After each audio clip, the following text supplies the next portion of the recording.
Okay, I will start again.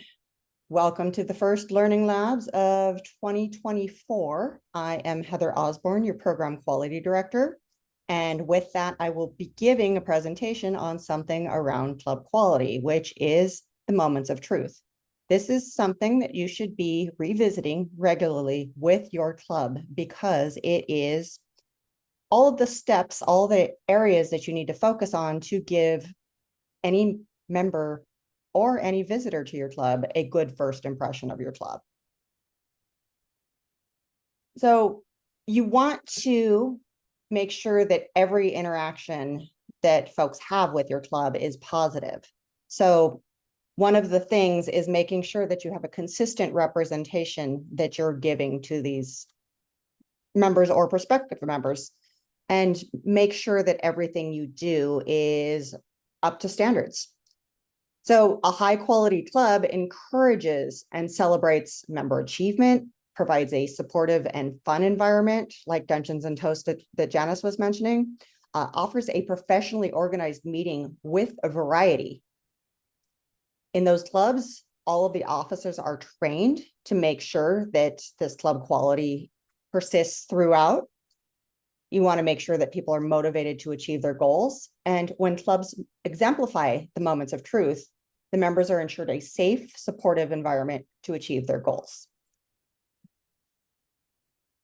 So the moments of truth. A moment of truth is an episode where a person comes in contact with any aspect of the Toastmasters experience and forms an impression of the club's quality and service. So there are 6 critical Toastmasters moments of truth, and we're going to go through each of those, and I'm going to give you all homework / interactive work as we go through this, because I want to get your impressions of where you are in your clubs and where we can all work together to make our clubs better. So the moments of truth. First impressions. We're going to go through these individually, but I want to give you just the basics here. The first impressions. What do people see when they come to your club? What do they walk in and go, wow, this is a bunch of people that I don't relate to? Or do they walk in and go, wow, these are nice people. They may not be my normal, but they are awesome people and they know what they're doing. Membership orientation. Were you welcomed in as a guest? As a member, do you feel like you're being recognized for what you've done? Do you feel that you're part of the group? Fellowship or variety and communication. You don't want to have the same meeting every week. You don't want to have the same meeting every time. You want people to look forward to whatever new invention you might be coming up with a week. Maybe it's changing around your meeting format. Maybe it's having guest speakers. Maybe it is doing a backwards meeting, things like that. And you want to come into a meeting where everybody seems to be friends. Everybody seems to know each other. Everybody seems to have everybody else's well-being in mind. Program planning and meeting organization. You like to show up to a meeting and have all those roles filled. Know that everybody knows what they're doing already and have an agenda so that people know how to follow along. Membership strength. This is one where all of us, we need to always be recruiting. We need to always be encouraging people to come in to Toastmasters, whether they be guests, whether they be repeat members, etc. You want to have enough members so that you're not flailing at the beginning of the meeting, trying to get roles filled last minute because you've only got 4 members showing up to the meeting. And then last but not least, achievement recognition. I mentioned this earlier. You want to celebrate every accomplishment that a member does. So let's go into first impressions. And then I'm going to run through a list of first impressions here that are the standards, but I'm going to ask you for feedback on other first impressions that you may want to have. So guests welcomed warmly and introduced to the officers and members. Hi, welcome, Beth. Beth, I'm the Program Quality Director. What brings you here? How are you doing? One of the things you don't want to necessarily put somebody on the spot as a guest. You don't want to make them talk. They might not be comfortable talking yet. They might want to just be kind of silently listening, and you can wait and you can ask whether they're comfortable giving input, etc. But you can introduce each other off sides. You can, if you're on a Zoom meeting, you can chat at them. You can chat before the meeting starts, etc. You don't necessarily have to pull them in and make them speak as their first introduction into things, but you want to make sure that they know who you are and who they can reach out to. Guest book and name tags. This is a throwback to everybody meeting in person, but you can do a similar thing in Zoom. Make sure that we know this is the guest, this is the person who's here, this is why they're here. And as well, you can have a digital guest book, which we do in my home club, and we aren't the greatest at getting that sent out, but we want to make sure that we collect everybody's information as you're there, because that's also showing that they are important. Did you want to get their information that you can follow up with them? Professionally arranged meeting room. Another thing that's a throwback to everybody meeting in person, but you can have a professionally arranged Zoom. You can have it where people can't rename themselves, or that there's a Zoom master, that there's somebody that they know that they can reach out to help. Convenient meeting location. My personal computer is a very convenient meeting location, but again, a throwback to the three-dimensional world. Having a place where people know where to park, where they know how to get there, that it's not the third door in the back in the unlit courtyard that you're afraid to walk up to, etc. So making sure that everything is comfortable to get to, that the link is good. That's a critical one in the Zoom world. Make sure that the link is communicated well in advance, and make sure that everybody knows where to go. And then at the end of the meeting, after, as I mentioned, you may not want to spring a let's introduce yourself to the beginning of the meeting, but you want to be able to get them to provide input at the end. You want to make sure that you value their opinion. You show that you value their opinion. You show that they are welcome to be a part of the club. And that's the first impressions. And last but not least, you want to say, hey, you want to join us. You're welcome to come back as a guest, but we would prefer that you be a member. Okay, membership orientation. This is the next moment of truth. The formal introduction, including presentation of a pin. Not all clubs do the presentation of a pin. One of the standard Toastmaster behaviors was there would be membership pins, and when the person officially joined a club, you would present them with a pin. Some clubs still do this. A lot of clubs don't do this, but you want to make sure that whatever your ritual is for introducing a member into a club, it is consistent, it is enthusiastic, it is visible. Assignment of a mentor. One of the roles of the Vice President of Education is to own the mentorship program. They don't have to do it all themselves. They can have a mentor chair, etc., that will help onboard people and help provide them input. Don't just toss them into the ocean without floaties. You want them to know who to reach out to. You want them to know who to work with. You want to provide them a friend. Beth had introduced Gym Buddies, which was a casual mentorship program. Was you find a friend, have a partner in crime that you could say, I'm planning on giving this speech. What do you think about it? Or do you want to run through a speech with me and listen to me speak on it? All of those things. It doesn't need to be a formal mentor program. It just needs to make sure that you don't have brand new members that have absolutely no idea where to go. Education programs and recognition system discussed. This is another one that falls a lot under the Vice President of Education. The Pathways program and all of the areas within are, to some extent, a little bit confusing for a lot of people when they first come in. That's why we have things like our Pathways chair and our regular Pathways office hours, so that people can come and ask questions about it. You want to start off new members with making sure that they know where to go and what to do to get through the education program. If you don't work the education program, you don't necessarily get everything you need to get out of Toastmasters. You might get a friendly club that you can hang out and chat with everybody, but you don't necessarily get the education and the benefits of what Toastmasters has to offer. Learning needs assessed. You want to talk to them. What do you plan on getting out of Toastmasters? What do you feel like you would like to have at the end of a Toastmaster year? Do you want to get through an education, a pathway? Do you want to speak at a conference? Do you want to give a TEDx speech? Any number of those things. You want to know what they're going for so you can help them set their goals. And here's one for Johnny: discussed accommodations for members with disabilities. Not everybody is on the same playing field. You want to make sure that they can get everything that they get, that everybody else can get out of the program, by making sure that there is something available for them.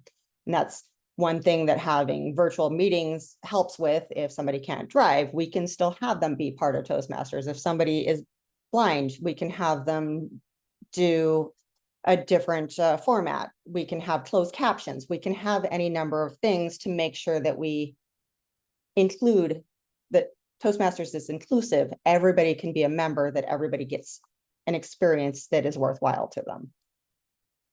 And then speaking roles assigned. You want to make sure that as soon as a new member starts, they may not be ready to give a speech anytime soon, but make sure that they get in on some of the functionary roles so that they know what it feels like to talk in front of people. Even if it's a, hi, I am the timer. I will be timing your speeches 5 to 7 minutes, green card at the 5, yellow card at the 6, and red card at the 7. You have 30 seconds to wrap up. That is an introduction to someone speaking in front of a club.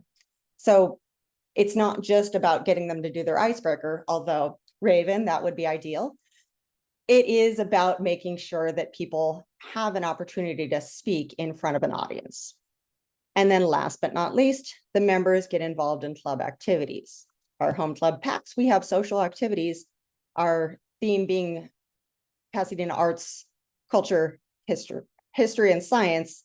We want to make sure that we do events that have relation to those items, and we want to encourage the new members to join us so that it's not just Toastmasters in a strict setting. It is working out in the world and enjoying what it is that our theme is about. Next one, fellowship, variety, and communication. Guests greeted warmly. I've already gone over that. Don't put them on the spot, but make sure that they know that they're welcome. Enjoyable educational meetings. If everybody comes in and does this grumpy, by rote kind of meeting that just doesn't seem like a good time, nobody's going to come back. You want to make it interesting. You want to make there a reason for people to come to your meeting. And the best part of it is if you can get education out of it as well as it being fun, then you're winning.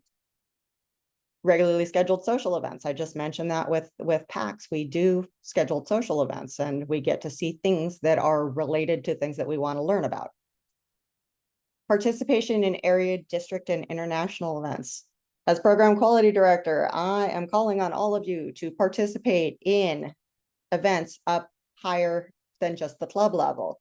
So, example, as we have a couple of presentations today around speech contests being an area, district, and international event, we want to get you involved in these things. As well, the District Executive Council, which is meeting later this month, if you are a president or VPE in a club, we encourage you to come into those.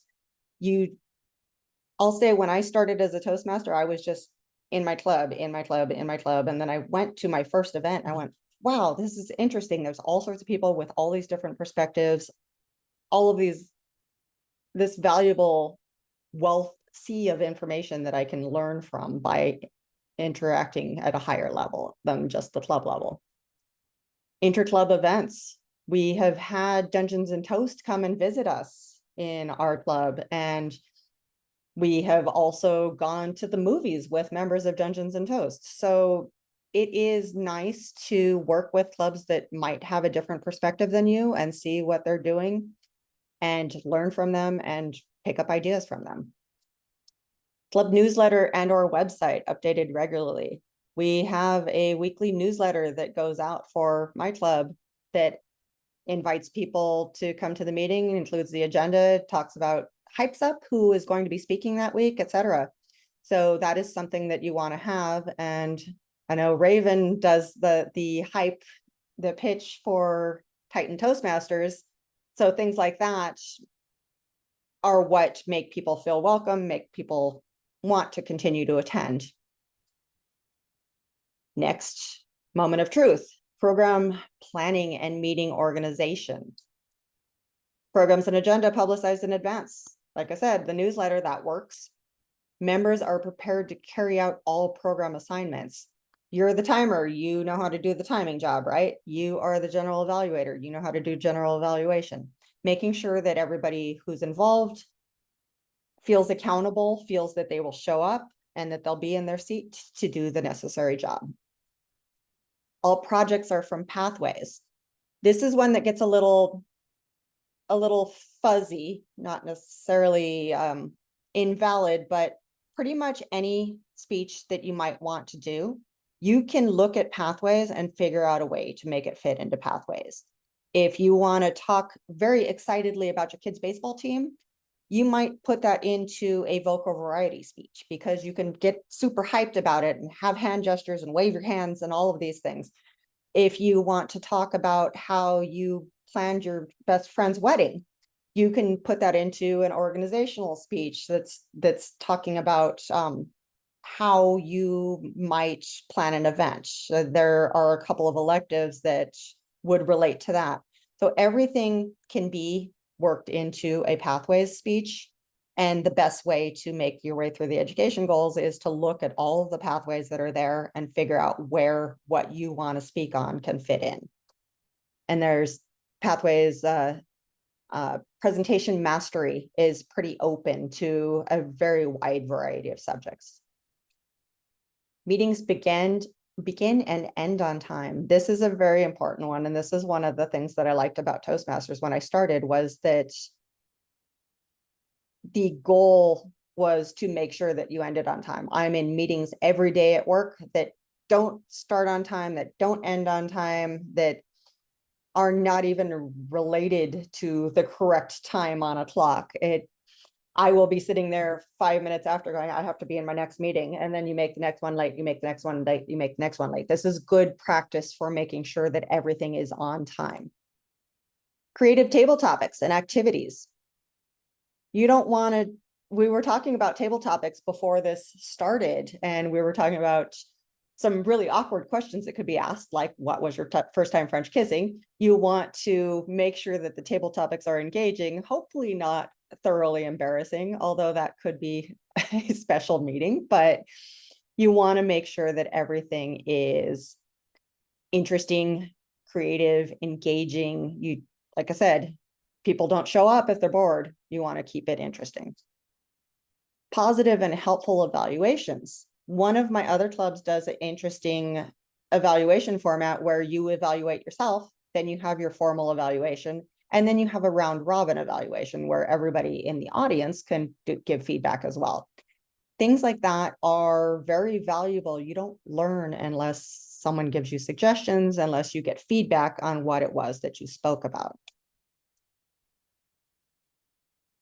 Membership strength. I called this one out already. If you don't have enough members to do the jobs, you can't, it's not a robust, it's not a thorough meeting. So club has 20 or more members. I know all of you are probably going, there's no way that my club can get up to 20 members. If you shoot for the stars, at least you'll get closer to 20 members.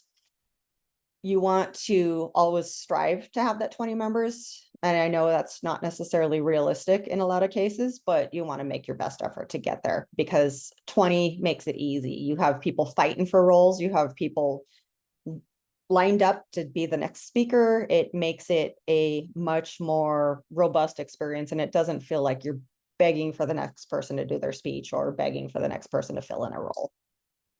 Members are retained. That's an important one. You back to that engagement and keeping it interesting. You definitely, that's one of the ways that you can retain members. Promotion in the club's organization or community. So It's a little different now with most things being virtual. You used to be able to walk off to a coffee shop and put up a flyer. There's not so much of that now because people aren't necessarily leaving their house on a regular basis. So where you can post it, whether it be electronically, next door, meetup, all of those things, Facebook, Instagram, TikTok, all of those things are all of those areas that you can advertise it, make sure that you promote regularly. Or like Raven on LinkedIn, all of those areas are great to encourage membership. And this one is persistent throughout this whole presentation. Club programs are varied and exciting. Every club has a reason for being. Make sure that that reason for being is what you use to promote. Toastmasters sponsoring new members are recognized. So again, back to that recognizing the new members and making sure that they've got everything they need to be successful. Regular membership building programs. We are working towards having an open house. I believe it's February in my club. And we will invite people from the community. We will invite people from other clubs. We will invite our friends, cousins, sisters, all of them to come to the open house, because you invite 30 people, you get 5 members, then that was a success. Last but not least, achievement recognition. We submit awards as soon as they're done. As soon as somebody submits a path, the VPE or the secretary or the president goes in and approves it, and then goes into Club Central and marks that education goal as complete. This is going to change shortly when we move over to the new learning system. But in any case, it's something that we want to make sure gets processed immediately, because things like the newsletter rely on getting that content for goals that were achieved, et cetera, during the last session. Progress charts displayed and maintained. You can do this in any number of ways. You can have a document that you share on a regular basis. Once upon a time, we had these big printout documents that we would write in everybody's goals that they accomplished and all of these things. We'd carry them to every meeting. It's a little less overhead doing things in a virtual world, but still the same concept. You can do digitally as you could do in person. Member achievements recognized with ceremony. You want to call out, Johnny got her level 1 dynamic leadership path completed. Let's everybody give Johnny a big round of applause, and let's advertise on social media that Johnny Taylor accomplished the first level in an international educational program that is meant to establish a solid leadership paradigm for directing people in what they want to do in their business. Things like that. You want to call out these educational words, and you want to call them out in the terms that relate to real world experience, as opposed to just saying they finished a level 1 pathway, which anybody outside of Toastmasters is going to have no idea what that means. So you want to be able to call out what it is and why it's important that they achieve this goal. And then club, district, and international leaders. Area Director Beth G. We recognize you for getting all of your area visits completed. We definitely want to call these out on a regular basis, and we definitely want to say, welcome Beth G to your meeting. You're carrying out your area visit, and we would like you to be engaged in our club and know what it is that we do. And club and member achievements publicized. As I mentioned, you want to make sure you get those awards submitted right away so that I can include them in the newsletter, so that I can say these 15 people got their level 5 completed. And then the distinguished club plan. Distinguished club, that should be, yeah, distinguished club program, sorry, used for planning and recognition. As we go through the goals and we check off, okay, we got 4 level 1 pathways, et cetera, we can mark those out. We can call that out that we have now accomplished 2 of the 5 goals we need to complete to be distinguished. So, does your club meet the standards? And I am now going to make this more interactive. Let me stop share here for a second and let me share you some materials.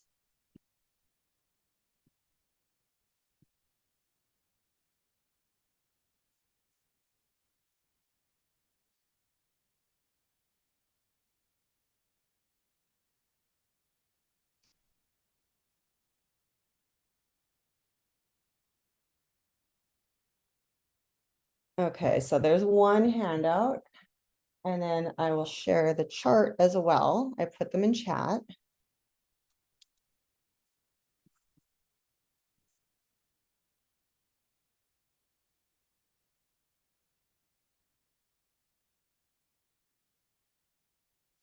And let me go back to screen share.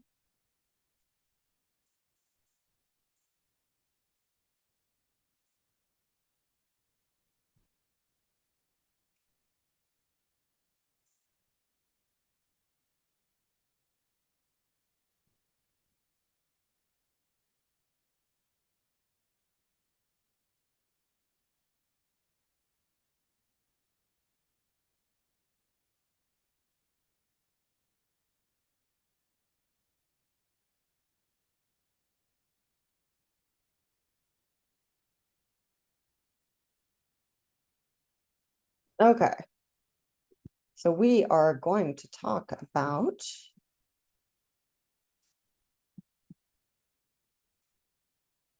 how you feel your club holds up to standards.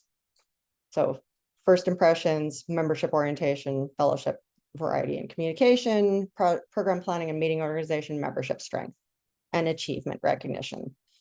So what I am going to ask for you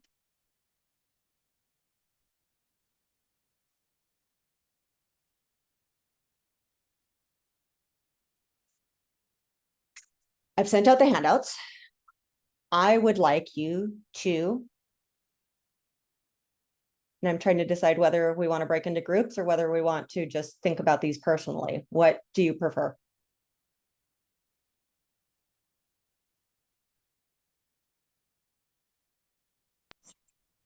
I'm viewing you on iPad, so I can't download the files. Oh, no. So I Okay. would prefer to you to just ask the questions based on our knowledge of our club. Okay. That's just me. That is fair. Okay.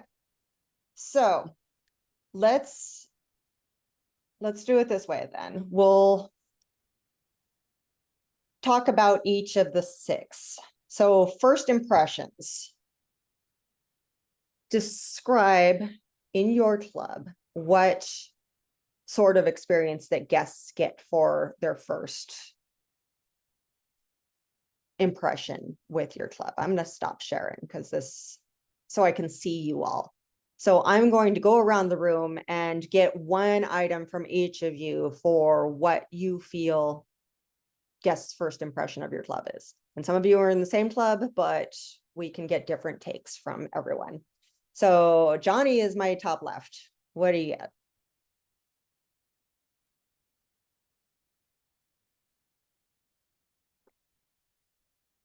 I think with PAX, I'm in 2 clubs, and we're a pretty friendly bunch.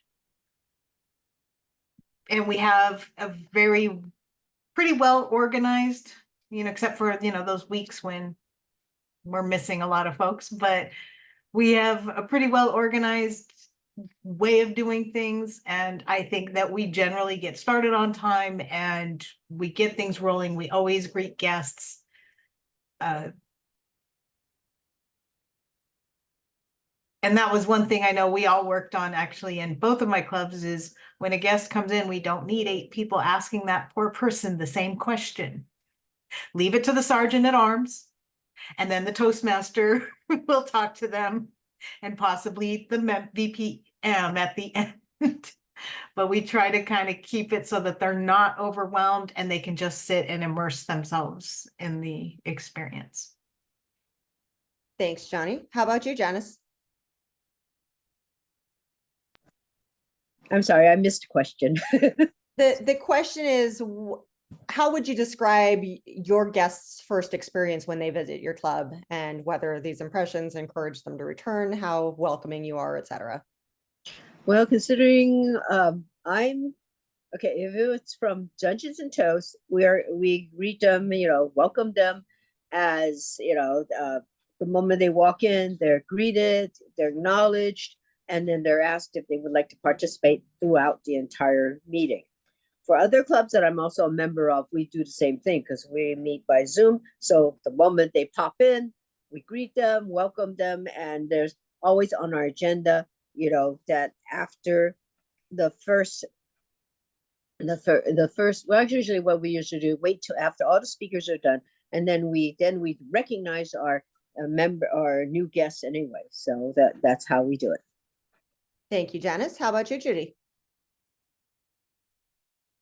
Oh, well, I'm in 6 clubs. They're all in District 12, and they either meet hybrid or 100% Zoom. And the clubs I'm in are pretty much run by Toastmasters who have lots of experience. So they tend to know exactly what to do. And we treat the guests right. We, make them feel very welcome.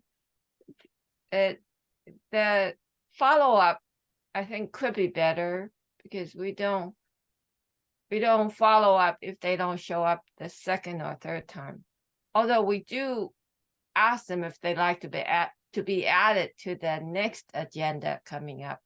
And many of them accept the invitation, but then when the time comes, they don't show up again. So that's a weakness. Thanks. And I would like to see whether you have a virtual guest book. Do you guys have that, or how do you handle? You can create a Google form that basically they fill out a survey, and that includes getting their email address, their contact information, etc. And then it records in a Google document and you can share it. But I can share offline with you something, Judy. Okay, thank you. Raven, what about you? Well, Johnny's here, so I'm definitely not afraid of retaliation. But I think our club is pretty, there's a lot of experienced people there. So a lot of times the ones that are speaking are actually the ones who have been there for a while. And it would have been nice to have some newer people so I could hear, just the different levels of speaking or something like that. But the good thing is, because they're all so, experienced with this, they're all very welcoming and helpful with giving me advice on, how to do better, or very encouraging. Sometimes, I don't know how I'm doing when I'm speaking, but then someone would come out with something, hey, Raven did this really well. And I'd be, oh, I didn't even think about that. Johnny is also really encouraging. She would say, hey, check out some other clubs, don't just stay in this one, so she'll direct people somewhere else. And, I don't feel like, oh, I'm stuck here. So I do appreciate, everyone has something to add, to offer. And, when I see new people coming in, they usually want to come back. So I think we're doing something right. Nice. Thank you, Raven. And that is one of the beauties of Toastmasters, is it's supposed to be a welcoming learning experience. It's supposed to be in a place you can fail. It's supposed to be, everyone has to look for the positives of things to be able to share and to encourage.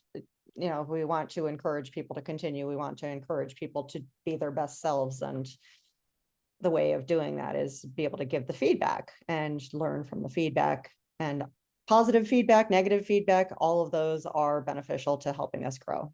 So thank you for that, Raven. And Beth.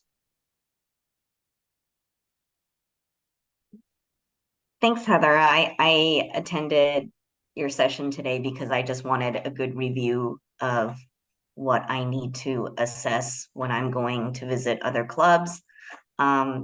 So I am part of PAX, but I also joined another club this year to help them out with membership.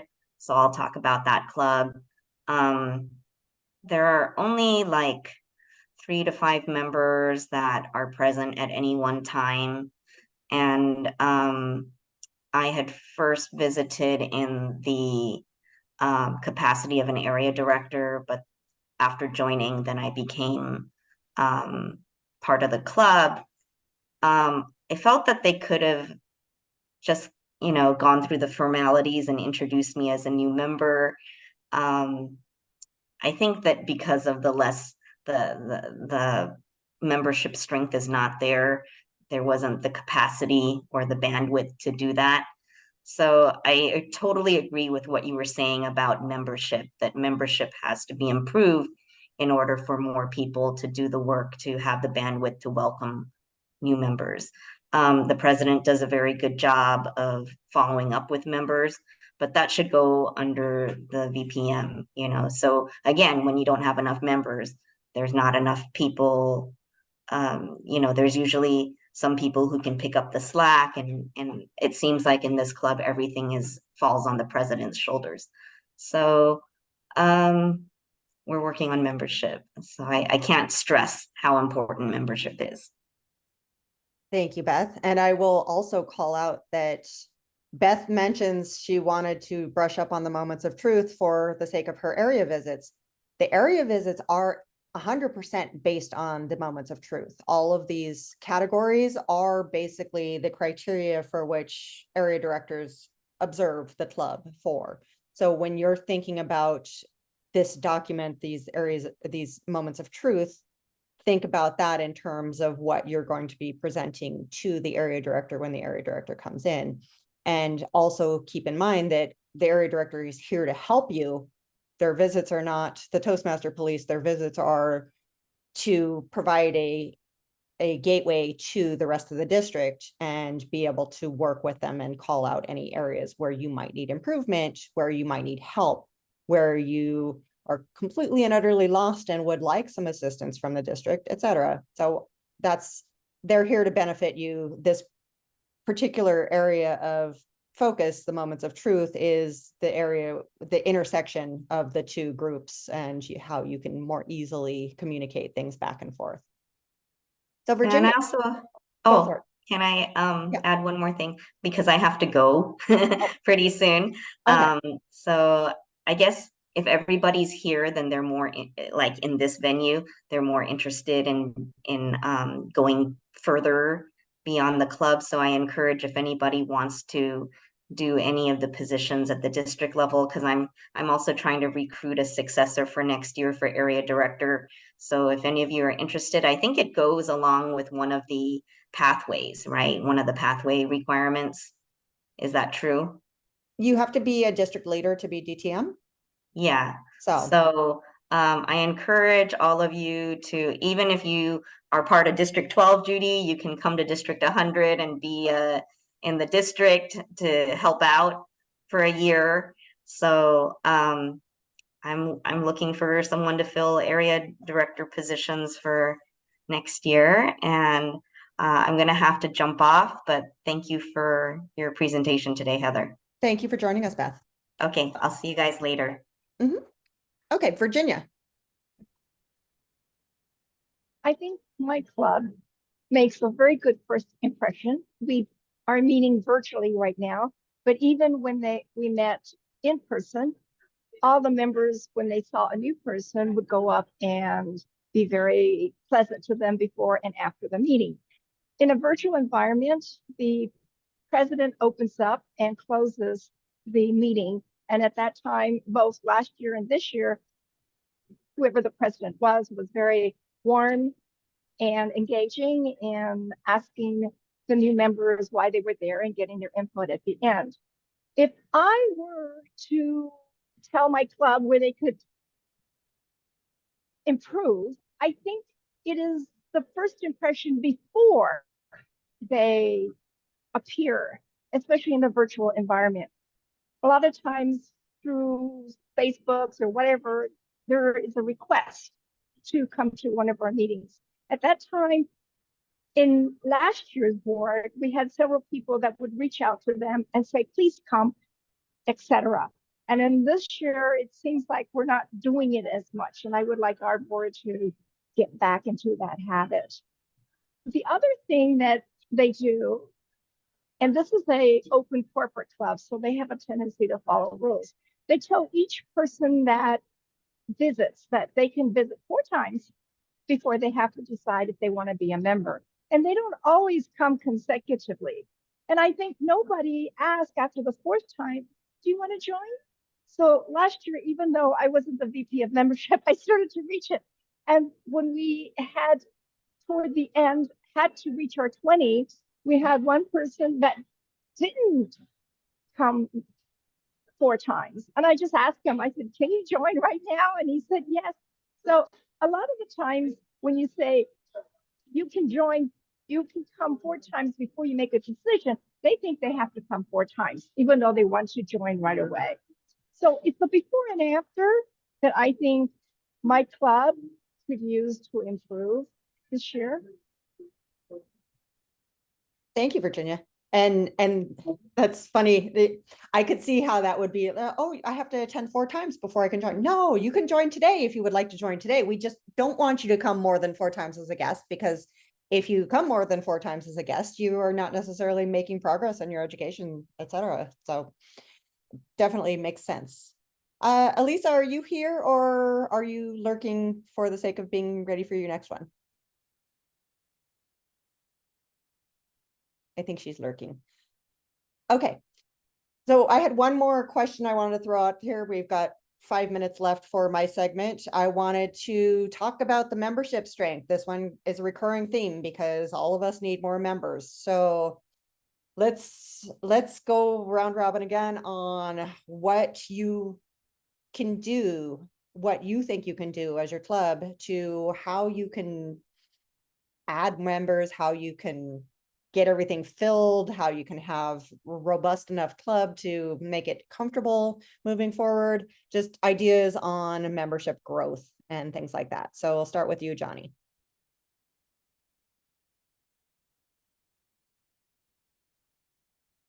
What's that saying? Johnny on the spot?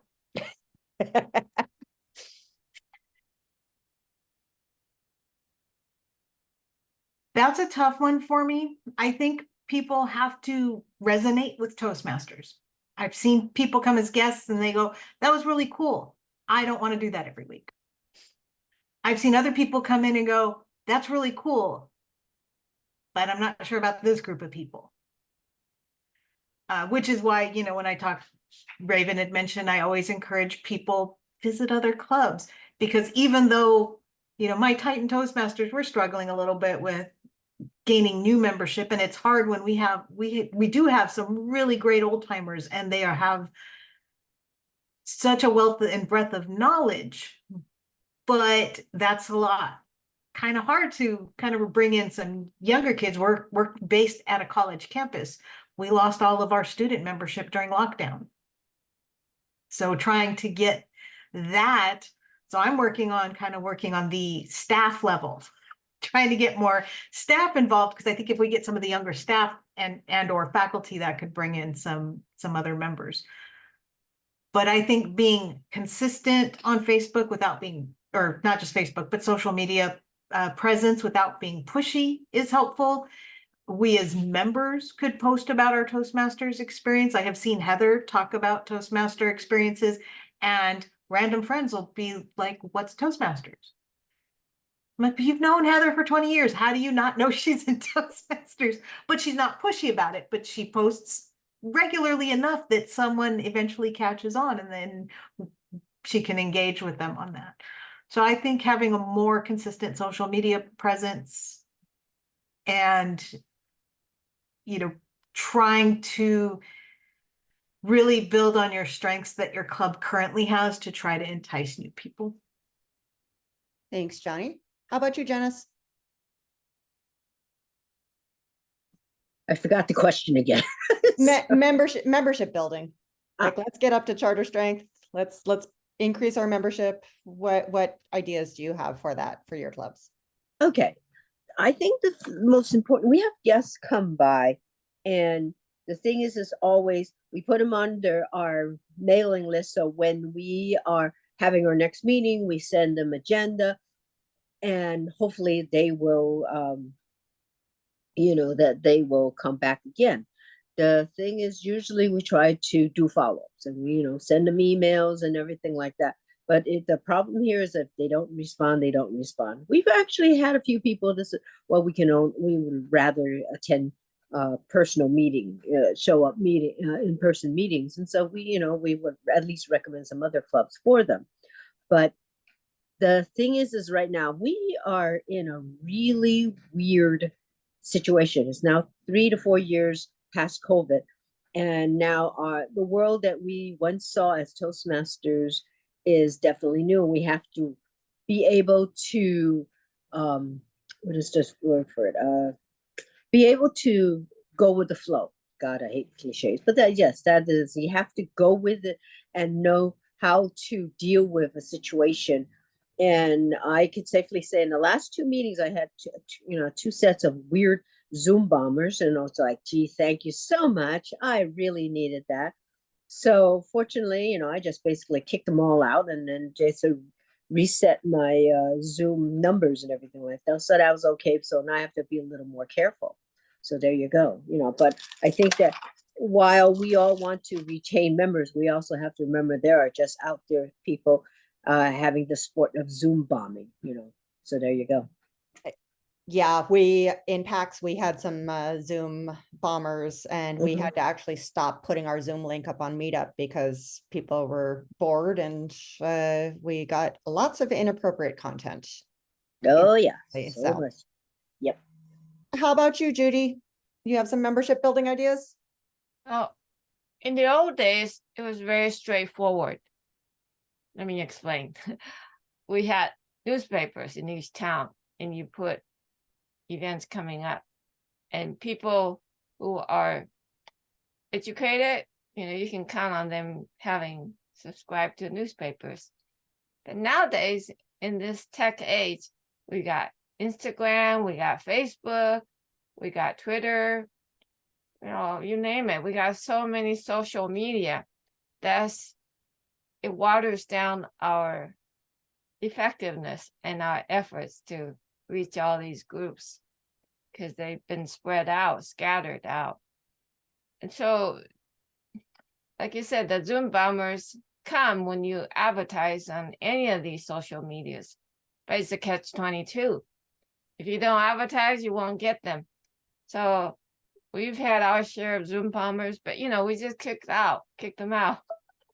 And consider them as adding a little bit of variety to our meetings. Kind of unexpected, you never know.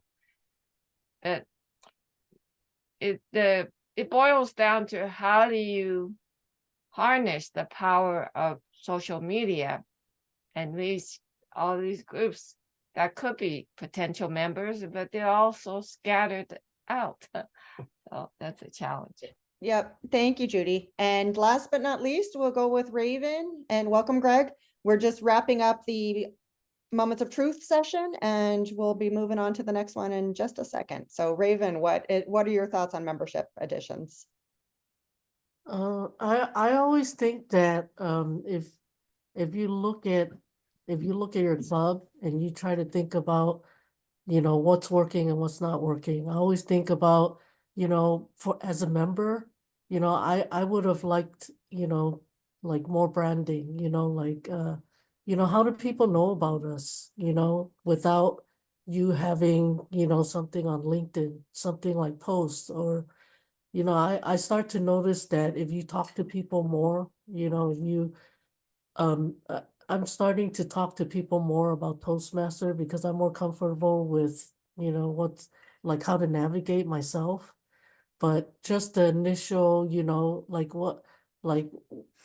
how come there's so many, how come there's so many websites? How come it's not straightforward to get, the resources I want, or, something like that? Like, how do I navigate this? Or what am I trying to do here? Like, once I understand it, I can talk about it better. You know, so I'm thinking like, if I talk about this better, if I, work LinkedIn better, I think, people will be able to find us. And, if I ask the right questions or if I answer the right way, then I think, people will be like, oh, okay, I see what you're saying, that's exactly what I'm looking for. Something like that. Thank you, Raven. And to wrap this up, closing with the final slide, you never get a second chance to make a first impression. That is what our moments of truth are all about. And definitely ask me about Toastmasters. Yes, Greg's got it there. You want to make sure that your club is quality, is visibly quality, is consistent, etc. All of these things that can make people, make or break a club, make people want to join your club. And that is something you should revisit on a regular basis. Look at these and think about what people see when they first come to your club. With that, I'm going to